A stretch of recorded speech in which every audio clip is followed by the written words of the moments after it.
They say Jomkudi was no ordinary witch. In fact, they say she was never a witch at all. Once, long ago, she was just a girl, a daughter of this very village. Her small mud house stood right at the edge, where the forest began.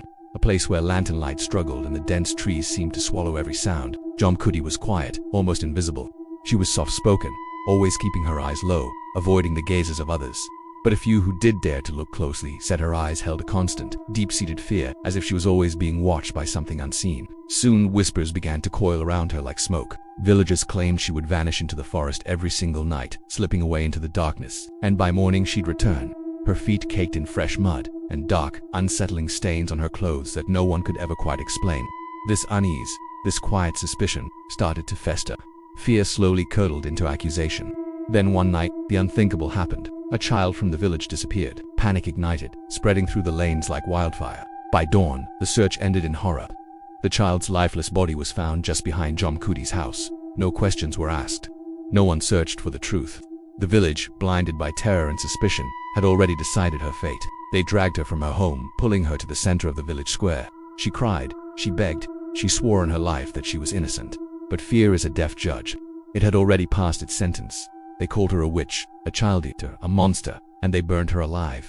But as the flames climbed higher, consuming her body, Jomkudi didn't scream. She simply looked at each and every one of them, her gaze piercing through the fire, and uttered a chilling promise. Now, I will never be alone. That night, an unnatural silence fell over the forest. The chirping of crickets, the rustling of leaves, everything stopped.